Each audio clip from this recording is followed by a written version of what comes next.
Imagine this: an endless ocean, and in its vast middle, a lone ship. But there's no one aboard, no captain, no crew, not a single voice, only the wind and the sound of the waves. This is the story of the Mary Celeste. It was the year 1872 when this American merchant ship set sail from New York, bound for an Italian port. Its cargo hold was full, 1,100 barrels of pure alcohol. The crew was complete, and the weather was clear. But just 1 month later, the ship was seen again, adrift in the open sea, moving slowly with the current. Its white sails swayed gently in the wind, yet the deck was silent. When the search party went aboard, it felt as if the crew had just stepped away. Food still lay on the table. The captain's logbook lay open, but the last line read only, "All is well." The cargo was untouched, but one thing was missing: the crew. Where had they gone? No signs of a struggle, no bloodstains, just vanished. Some say they abandoned ship during a sudden storm and never returned. Others believe it was the work of pirates, and some whisper that something else had been aboard, something not of this world. Even now, a century and a half later, the mystery of the Mary Celeste remains unsolved. And whenever sailors see a ship drifting alone and silent at sea, they remember one tale of a vessel that returned, but whose crew never did. It was a cold December morning. In the middle of the Atlantic, when the crew of a British vessel named Dei Gratia spotted something unusual on the horizon. There, drifting aimlessly upon the water, was a ship. Its sails fluttered weakly in the wind, and the deck was gripped by a silence, as if someone had held their breath. This is the story of a ship that returned from the depths of the sea. But there was no one aboard. It was a cold December day in 1872. On the blue waters, a beautiful two-masted vessel, Mary Celeste, was found drifting in silence. Its sails were half open, ropes swayed with the waves, and the wooden deck lay shrouded in stillness. When sailors from another ship approached, they noticed something strange. Not a drop of blood on deck, no sign of battle or storm. All the cargo was intact, dining plates set on the table, as if the crew would return any moment. But the entire crew was gone. The captain's logbook showed its last entry from 10 days earlier. It said the sea was calm and all was well. So, where did they go? Was it a storm that swept them away? Or some mysterious creature that dragged them into the deep? Or did they leave the ship willingly, never to return? The sound of wind grows louder. This mystery remains unsolved to this day. And the Mary Celeste will always be the kind of tale that keeps listeners awake at night. The captain raised his spyglass and frowned. "That is the Mary Celeste," he said, his voice heavy with surprise and concern. It was an American merchant ship that had set out from New York days earlier, with its captain, his wife, their young daughter, and 7 experienced sailors aboard. As Dei Gratia's crew drew closer, their unease deepened. No shouts, no calls for help, no signs of life. They climbed aboard using ropes, and their eyes widened. The deck was spotless, the cargo secure. The entire shipment, barrels of alcohol, the captain's cabin furniture, maps, compasses, was untouched. Even the dining table still had crumbs of bread and a cup of tea, as if someone was just about to take a sip. But one thing was missing: people. No captain, no wife, no child, no crew. They found the captain's logbook. Its last entry was 10 days old. It read, "The sea is calm. We are making good progress." No fear, no warning, no sign that trouble was near. There were no signs of violence, no blood. Only one lifeboat was gone, and that was all. The wind in the background grows heavier. Some believe that fear of a coming storm drove them into the lifeboat. But then, why did they never return? Others are convinced that there is a force deep beneath the sea, one that silently takes its prey. And some say it was the result of mutiny or a hidden crime. But the truth, no one knows. The Mary Celeste, the ship that came back without its people, still lives on in seafarers' tales like a chilling whisper in the dark. And then, there was another ship.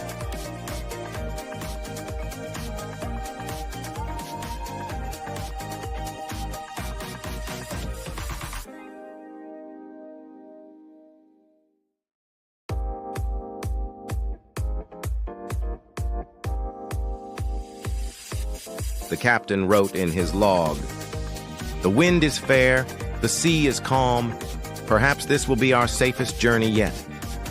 But it came back, a month later, without a single sailor aboard. The sails were intact, the equipment in place. Even the food supplies were still fresh. Only one thing was missing: people, as if they had never been there at all.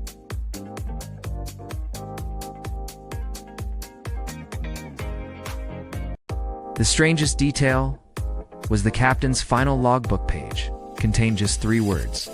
He walks on water. The investigation began. Harbor authorities, maritime experts, and even old local fishermen boarded the Sea Star. They inspected every cabin, every deck, every cargo hold. Everything was in order. Closets full of clothes, sailors' boots neatly placed, half-filled mugs, and even a deck of cards laid out on a table, as if the game had paused for only a moment. Then, in a cabin near the engine room, they made a strange discovery. A thick layer of salt covered the floor, and on it, human footprints. But these prints ended abruptly in the middle of the cabin, as if the person had simply vanished into the air. Local fishermen tell an old legend of the Sea Walker. They say a shadow walks over the ocean on stormy nights. Anyone who meets its gaze is lost to the waters forever.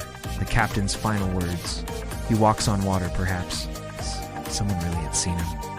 Some say, if you stand in the middle of the ocean on a moonlit night, you might spot, far in the distance, a faintly glowing ship drifting silently. And on its deck, someone is walking. When the investigation team took one last look at the sea from Sea Star's deck, a diver surfaced from near the engine room with something in his hand. A large piece of iron scored with deep claw marks.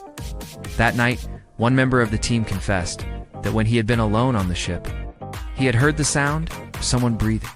Faint, yet so close, as if someone were standing right beside his ear.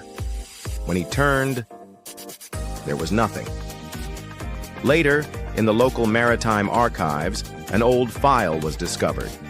It was an incident from 1892 in the exact same waters when another ship, Isabella, was found with her crew missing. The captain's log contained the same final words. He walks on water. The sea remembers things. Perhaps the crew of the Sea Star had seen the same thing the sailors of Isabella had witnessed a century earlier. Some divers claim that, far beneath the surface, the wrecks of both ships lie close to each other, and between them, a city of shadows exists, a city where the sea keeps its prisoners. From the depths, faint metallic echoes drift upward, like heavy chains being dragged across stone. Darkness, total darkness. At first, they thought they were dead, but then a current brushed against their faces. It wasn't mere water. It was cold, salty breath, as if the sea itself was touching them. "Captain, where are we?" one sailor asked, his voice trembling. The captain didn't answer. He looked around. They were standing in the middle of a sunken city. Broken ships, pillars wrapped in green moss. And at the center, a building unlike anything made by human hands. At its gate stood a statue, its face half human, half sea beast, and its eyes were glowing. Underwater, those 2 points of light stared straight at them. Then, Through the muffled currents, a whisper came. "You will not return." Suddenly, the water churned and the shadows began to move toward them. They weren't shadows, they were sailors. But their eyes were empty, their skin pale blue, the same men who had once been crew aboard the Isabella. As the captain stepped back, he understood. This was a prison. And the sea had one rule. Once taken, you never return to the light. The captain gripped the old iron dagger in his palm. Around him, a few prisoners whose eyes still held a flicker of life slowly gathered. "We will not stay here forever," the captain said, his voice cold and certain. "If the sea's law says no one escapes, then tonight, that law will break." An old sailor, his face marked with deep scars, rasped, "Captain, you know what that means?" "Yes." The captain took a deep breath. "Either we take our freedom, or we become food for the fish." At that moment, a rumble shook the water, and from inside the great building, the half-human, half-beast statue began to move. It was alive. In its hands was a long barbed spear, and with each step, poisonous clouds rippled through the water. The prisoners roared together, and the fight began. The spear sliced through the water, sailors fell wounded, but the captain and the others charged the creature. Red streaks of blood curled through the water. For a moment, it seemed all was lost, until someone drove the dagger deep into the creature's chest. It staggered back with a deafening roar, and then its body crumbled into moss and sand. Light began to pour from the building's gate. The way home. "Swim! This chance will not come again," the captain shouted. But as they pushed toward the light, the seabed began to quake. From the depths, a far larger shadow rose. The gate of light was close, but when the captain turned, his breath caught in his throat. From the blackness emerged a colossal figure. Its eyes burned like two red flames, and its body was covered in rock and shells. It was no mere creature. It was the king of the sea. The water's pressure grew so great that several sailors couldn't even scream. Blood streamed from their ears. The captain knew, if this giant awakened fully, neither light nor ship would save them. "Go! Don't look back!" he yelled, but instead of retreating, he swam toward the giant. In his hand was an old coin, the one he had found years ago on a deserted island, a coin bearing the same image of this sea king. The giant's steps sent shockwaves through the water. As it drew near, the captain held the coin up to its gaze. For a moment, everything froze. The water stilled, the noise vanished, and the giant's breathing slowed. It studied the captain, as if it remembered him. Then, it slowly stepped back, and the gate of light flared even brighter.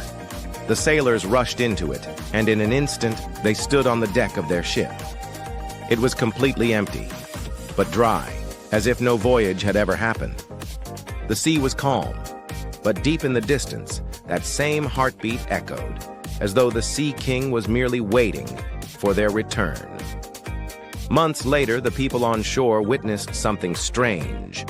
A ship appeared on the horizon, but it did not belong to this port. Its sails were torn, seaweed hung from its ropes, and salt crusted every plank like white frost.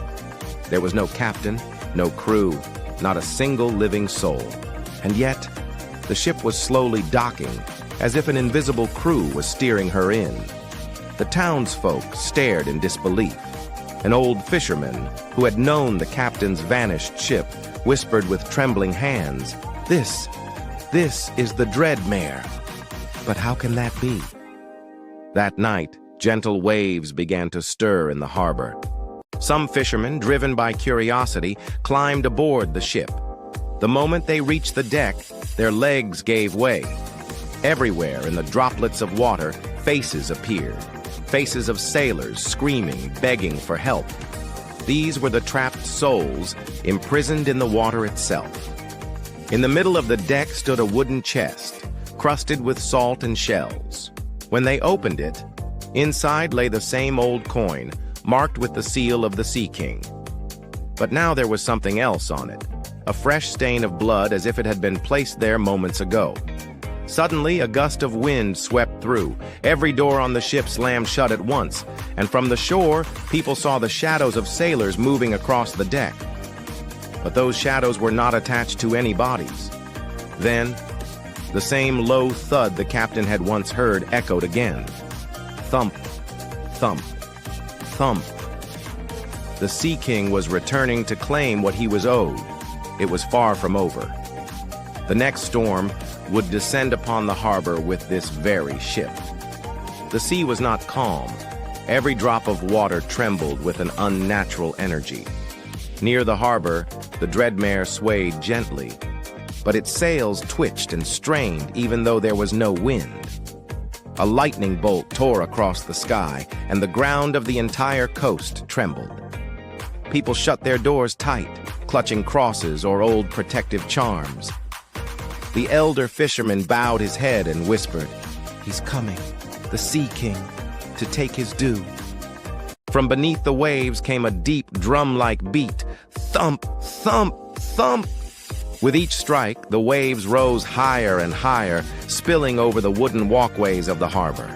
Then, a black shadow surfaced in the distance. It was so vast that even the Dreadmare looked like a toy beside it. Its eyes glowed like burning red coals from the depths, and with each breath, the water boiled. On the ship's deck, the chest creaked open by itself, and the coin inside floated upward, as if held by an invisible hand. One by one, the trapped sailor souls burst free from the droplets, screaming as they hurled themselves toward the Sea King. The giant creature let out a terrifying laugh, its echo rolling all the way to the mountains. It took the coin back into the depths, and the Dreadmare's sails furled on their own. But the most horrifying part, when the storm ended and the ship floated again in calm water, a new face appeared in the water's reflection on the deck. It was not the captain's. It was the face of a man from the shore who was still alive. The townsfolk stared at the Dreadmare in stunned silence. The ship stood still, no one moving aboard. Captain Hargrave was gone, and the crew vanished. Then suddenly, the sound of footsteps echoed on the wooden planks. A man from the shore, who had never set foot on the ship before, walked slowly down from the deck. His eyes were vacant, lifeless, as though someone else was looking out from within. An old woman stepped in his path, trembling. "Edward, where were you last night? We saw you asleep in your bed." He stopped, lowered his head, and murmured, "I wasn't sleeping." For a brief moment, the same red glow that burned in the Sea King's eyes flickered in his own. The crowd stepped back. In his hand, Edward held a small, rusted fragment of an anchor, the very one lost after the Dreadmare's last voyage. A smile curled on his lips, but it wasn't human. "The ship has a new captain now," he whispered, "and he's not letting me go." At that moment, the ropes mooring the ship to the dock loosened on their own, and the Dreadmare began to drift toward the open sea. Without wind, without oars, as if a massive, unseen hand was pulling it. Edward turned to look at the ship and said, "When it comes back, it will take another." Nightfall swallowed the entire coast. The moon cast a faint silver light over the sea, which shone like a mirror. But beneath that mirror, another world was breathing. Edward lay in his bed, yet the moment he closed his eyes, a pull began. At first, a gentle wave, then a violent grip, and in the blink of an eye, he was standing on the Dreadmare's deck. The ship was empty, but the emptiness rang with sound. Soft, mournful voices, as though the former sailors still lived, trapped in another realm. Edward's feet moved of their own accord, carrying him to the great black door at the far end of the deck. Tonight, that door creaked open slowly. Inside was darkness, darkness that devoured light. From within it, Captain Hargrave's face emerged, but it was no longer human. Glowing strands of seaweed streamed from his eyes, and his voice carried the weight of the ocean's depths. "It's time, Edward, to take your place." The anchor fragment in Edward's hand began to throb. With each pulse, his memories drained away. The shore, the people, his life, all vanished. Only one feeling remained: to serve the sea. A spray of water struck his face. When he opened his eyes, he was back in his bed. But his feet were wet, and the wooden floor beside the bed was soaked with seawater. By morning, the people of the coast were uneasy. The sea had been calm all night, yet 3 people had vanished: a fisherman, the harbor watchman, and a young boy who had gone out to play in the evening and never returned. Edward walked through the market, catching fragments of whispered conversations.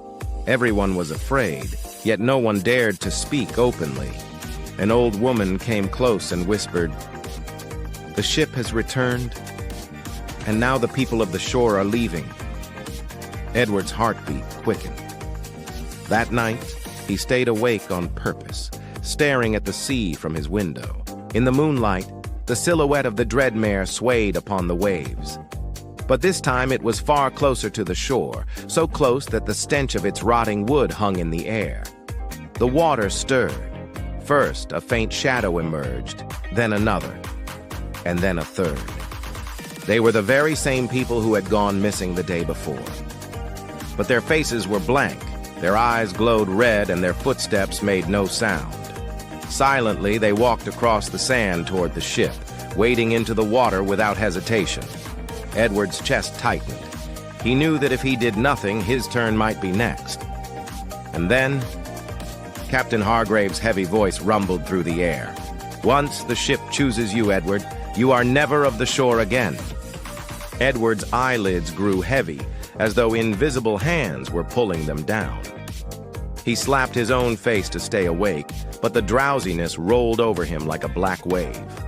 When he opened his eyes, he was no longer on the shore. Before him lay the deck of the Dreadmare, wrapped in a fog that clung to it like held breath. All around came the creak of old oars, the groan of ropes, and, somewhere far away, a deep, low laugh. A shadow approached, Captain Hargrave. His eyes were the deep green of the ocean, yet there was nothing human in them. In his hand was an old paper, sealed with a stamp.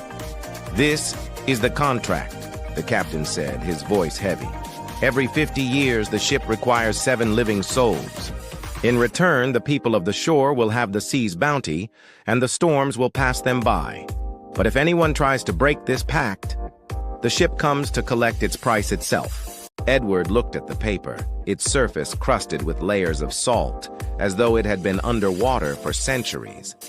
But what shocked him most was the final signature. It was his father's. "Your father made this bargain," Hargrave said. "Now it is your turn." In the next moment, Edward felt ropes winding around his legs, and the deck planks began to vanish one by one beneath him, revealing the dark, cold water below, pulling him down. The water closed over him. The cold was like 1,000 frozen nights sinking into his bones. He thrashed, but the ropes only tightened. His heart pounded. Each beat seemed to echo in the sea itself. Then, suddenly, his hands were free. In the darkness, someone seized his wrist and pulled him upward. Breaking the surface, gasping, he saw it was not a fisherman from the village, but a young woman. Her hair floated in the salt water, and her eyes shone with a light that belonged to another time. "There's little time," she whispered. "This ship only releases those who dare to break their vow. You must shatter the seal your father placed.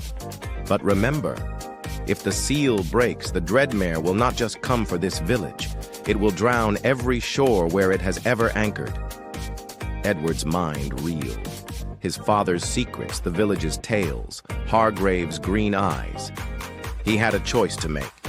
Accept the centuries-old curse and protect the village, or break the seal and risk everything. The sea's waves seemed to wait for his answer. Its roar filled his ears, but his heartbeat was louder still. The girl, who might not even be human, gripped his hand firmly and began to pull him toward the ship. They dove through the dark water until they reached the Dreadmare's side. From below, the ship looked like a massive beast scarred by time and tide. Rotting wood, rusted iron bars, and a faint green glow pulsing from somewhere beneath. A glow like a heartbeat. "This is the ship's heart," she murmured. It was a heavy, black iron chest, etched with symbols that belonged to no living language, or perhaps to one long dead. On it lay a golden seal, and as Edward reached for it, a deep, harsh voice sounded in his ear.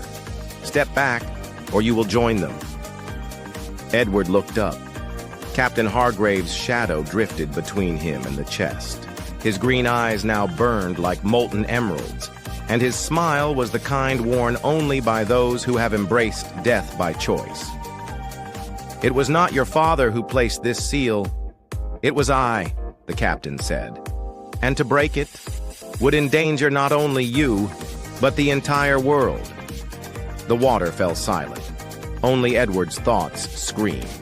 A fragment of truth was before him, yet he could not decide. Inside him, a storm was rising. In Hargrave, eyes glimmered that same cold light that appears in the sea just before a storm. My father?" Edward's voice trembled.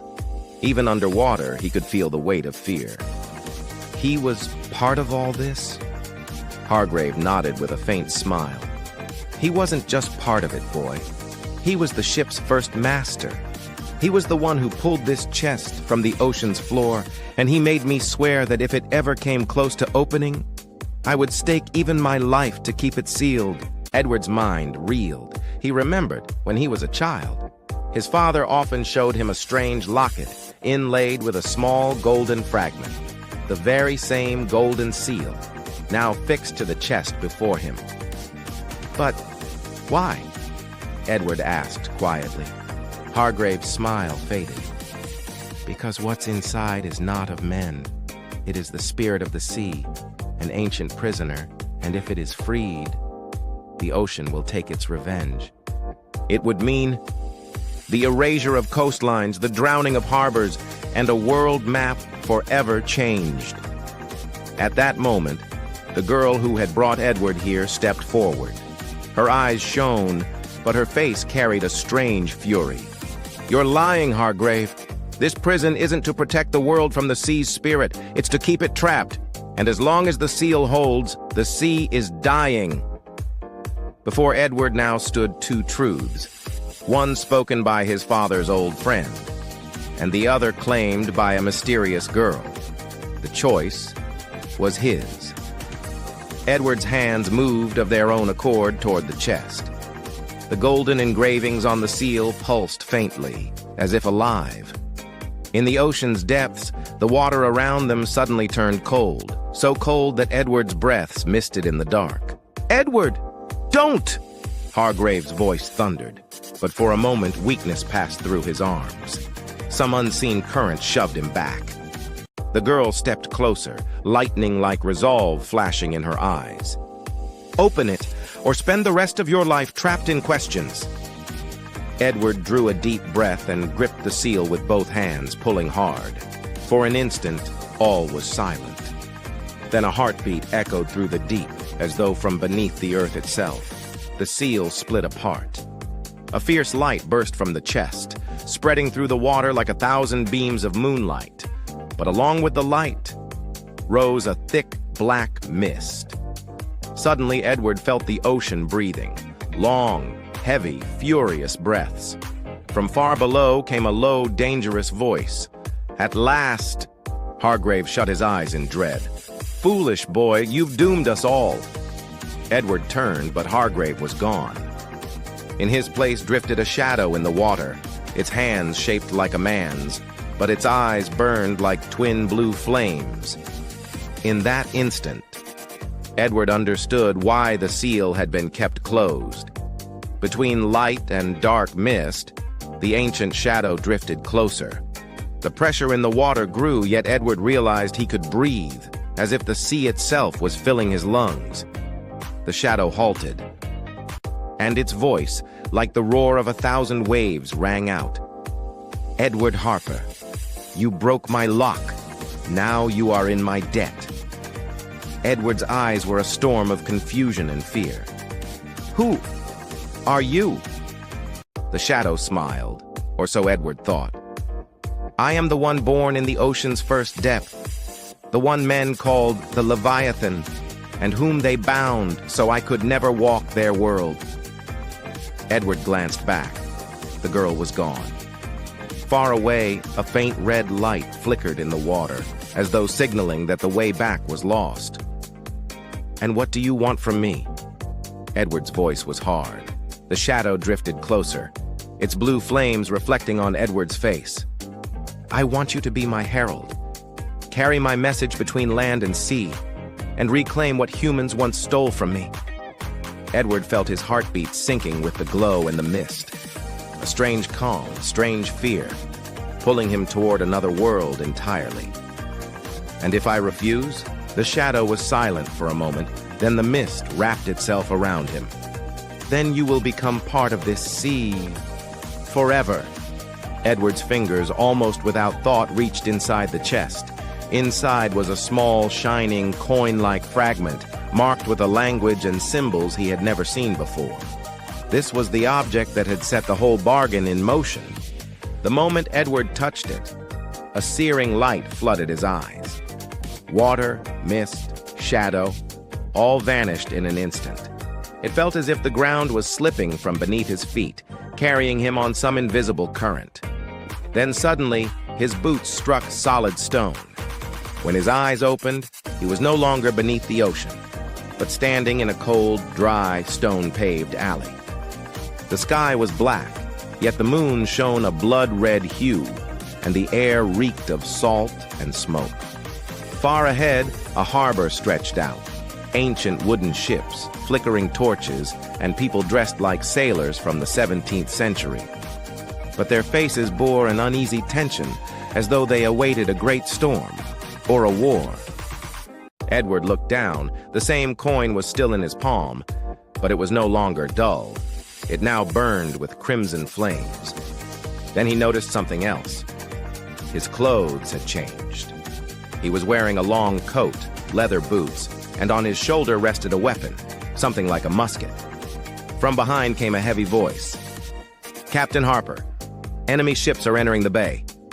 Edward's heart pounded hard. Captain? Enemy ships? He couldn't understand what was happening, but one thing was clear. This coin didn't just hold the secrets of the sea. It was also a doorway through time. And perhaps that shadow was still watching him. The same cold, rasping whisper he had heard in the ocean's depths echoed in his ears. "You cannot run, Captain. This debt is centuries old." A shiver raced down his spine. He turned, but no one was there. Only the damp wind and the flickering glow of the harbor's torches. A crowd had gathered at the water's edge. Every face was turned toward the horizon, where shapes were slowly emerging from the fog. These were no ordinary ships. Their sails were black, and on them was a strange crimson emblem, something no human hand could have painted. An old sailor approached Edward, fear widening his eyes. "Captain, it's them, the cursed ships, the ones that roam the seas even after death." Edward's pulse quickened. Suddenly, he remembered. That face he'd seen beneath the water wasn't fully human. Its eyes held the cold of the deep, and its skin bore the wrinkled marks of the drowned. As the enemy ships drew nearer, the sea began turning red, like blood. The sailors stepped back in terror, but the coin in Edward's hand glowed hotter and brighter, as though calling him towards some unknown battle. Then came an explosion. A streak of black light tore across the sky, heading straight for the harbor. Edward saw it and understood. They hadn't come only for the coin. They had come to drown the entire city. After the blast, the air filled with drifting red particles as if even the wind was burning. Edward looked at his hand. The coin was no longer gold. It had turned a deep black, its surface etched with thin crimson lines, like runes. For a moment he thought those lines were moving, as if they were written in some ancient tongue, a language that was pouring directly into his mind. You are the heir, the last guardian, and this is your oath. Suddenly the air around him grew heavy. Time slowed. The waves rose in slow arcs. The noise died away. Even the enemy ships seemed frozen, like pictures trapped in the mist. Edward felt the power of the sea surging through him, as if he were no longer entirely human, but part water, part wind. Light flickered in his eyes, and from his hand fell a single drop. But it wasn't water, it was pure light. When that drop touched the ground, it spread into a glowing circle. From its center rose a towering column of water that shot up toward the sky. Within the column, a figure emerged, an ancient mariner, his eyes filled with centuries of fury and loyalty alike. Captain Edward, the man's voice was deep, heavy. The coin has chosen you. Now, either imprison these dead sea raiders forever, or be buried with them in the ocean for all eternity. Edward looked over his shoulder at the terrified crowd, then lowered his head and said softly, "I'm ready." The surface of the sea fell into utter silence, as though even the storm was holding its breath. From beyond the mist, the black ship appeared. Its sails were torn, yet it sailed without wind, as if driven by some unseen force. On its deck stood skeletal soldiers. From their hollow sockets burned red light. Each clutched a rusted sword or spear, and the waves recoiled from their feet, as though the sea itself feared them. Edward turned to his crew. Fear gripped their faces. But when they saw the black coin glowing in their captain's hand, a flicker of hope returned to their eyes. So, the old tale was true, First Mate Thomas murmured. Edward drew a long breath. Prepare yourselves. Today, we either free the sea, or we join these cursed waters forever. The ancient mariner in the column of water stepped forward. Remember, Captain, this battle will be won not by your sword, but by your oath. Then, with a thunderous crack, a cannon fired from the black ship's bow. A ball of fire tore through the air toward Edward's vessel. It struck the deck with a deafening crash. Wood splintered, smoke billowed thick. But Edward did not step back. "Load the cannons!" he roared. "This is no ordinary enemy. This is death itself, hidden in sails." The black ship loomed closer through the fog. Its skeletal crew moved without any trace of human motion, their cannons firing in unison as though pulled by the strings of an unseen puppet master. With every blast, the sea flashed blood red, then sank back into blackness. Edward reached into his coat, pulled out the black coin, and clenched it tightly in his fist. The wind died completely, as if both sea and sky were waiting for his decision. "This coin," he murmured. "It's time to repay the sea's debt." He opened his fist and tossed the coin into the air. The moment it hit the water, a terrible roar echoed. From between the waves rose a colossal shadow, its eyes burning like flames. Its body was long and serpentine like a sea serpent, but its wings stretched wide like the tattered sails of some ancient bird flag. The soldiers aboard the black ship froze for a moment. For the first time, a flicker of fear appeared in their red eyes. Edward shouted, "This is the true heir of the sea, and you all are its prisoners." The creature lunged toward the black ship, tearing through the water, ripping sails apart. In an instant, the fog was filled with screams. The monstrous sea beast, its body tangled with fragments of centuries-old wrecks and rusted anchors, roared with fury. From its open jaws spilled a mist of salt water that cut through the air with every heartbeat. The black ship's soldiers moved again. Their eyes now burned even brighter, as if fire had been stoked within their very souls. The cannons roared once more. But the shot struck the creature's hide, only to crumble into sand. Edward stood on his quarterdeck, watching. He knew this battle was not of iron and gunpowder, but of spirit and oath. "This is the moment we've waited for," he told himself, and ordered his captain, "Bring the ship in line with the black vessel. We strike alongside the creature." With a savage lash of its tail, the beast slammed the water, raising a towering wave that crashed down upon the black ship. Its masts splintered, planks flew into the sea, and one by one, the soldiers vanished into the depths. But upon the quarterdeck of the black ship, a lone shadow still stood. Clad in rotting garments, a dagger in hand that shone with black light. It pointed at Edward, and spoke in a voice no human could produce. "This is not over. Bring back the coin, or the sea will erase even your name." Then it leapt into the water, vanishing into the fog. Edward's palm was empty now, but in his heart, a new fear had been sown like a seed.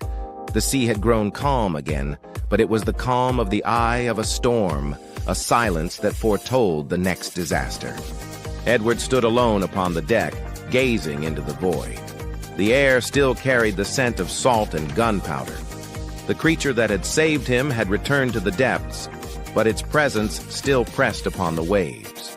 The crew slowly began to tend to the shattered masts, but in their eyes was the same unspoken question. Was that shadow real, or only a trick of our sight? Edward called his captain closer. "We must go back," he said, voice low but firm.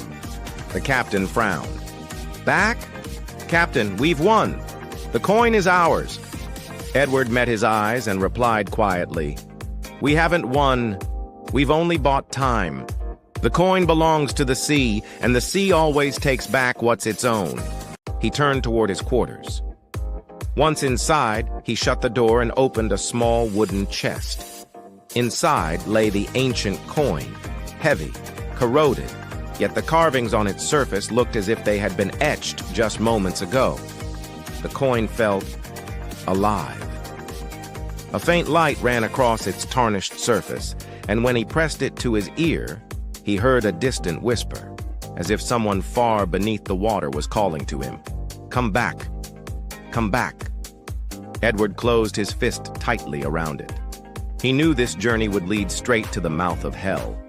But he also knew, if he didn't go, hell would come for him instead. The next morning, the fog wrapped the sea like a veil hiding an ancient secret. The light within it had turned a muted gold, and the water lay utterly still. A silence that could put fear in the heart of any sailor. Edward stood at the helm, the coin sealed in a small leather pouch hanging around his neck. His eyes were fixed on the compass, but the needle spun wildly, as if pointing toward another world entirely. The captain spoke uneasily.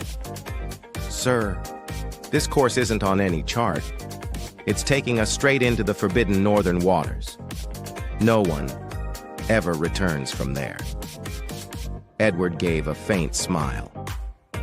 "We're not going to return, Captain. We're going to take back what's ours, or perhaps to return what's theirs." As the sunlight was swallowed by the fog, the water's color changed. The blue deepened into black, and now and then, streaks of light rose from the depths, vanishing just as quickly. As if lanterns had been lit on the ocean floor, the sailors whispered old tales to one another of the sunken kingdom, the queen of the sea, and the curse that claimed all who dared touch her coin. Edward listened in silence. His heart knew these were not just stories but warnings. Then suddenly, a thunderous crash. The ship shuddered, and beneath it, a massive shadow swept past. The water's pressure grew heavier, lightning flashed in the air, and that same whisper returned. Closer now, clearer than before. "Come back, or the sea will take you." Edward grasped the pouch at his neck and clenched it in his fist. "So, you've come at last," I am ready. The sea's waves suddenly grew calm. A stillness so deep, the sailors could hear their own heartbeats. From the depths below, a faint green glow began to rise, slowly taking the shape of a human form. It was the Queen of the Sea, skin shimmering like pearl, hair like strands of ocean kelp, and eyes glowing with the same sapphire light that slumbers in ancient treasure. She looked Edward straight in the eyes, and her voice echoed through the waves. This coin is mine. Centuries ago, it was part of a promise that was broken. With trembling hands, Edward opened the pouch and took out the coin. It has been in my family for generations, but we could never bear its burden. I have come to return it. For a moment, a softness touched the Queen's face. Then she reached out her hand.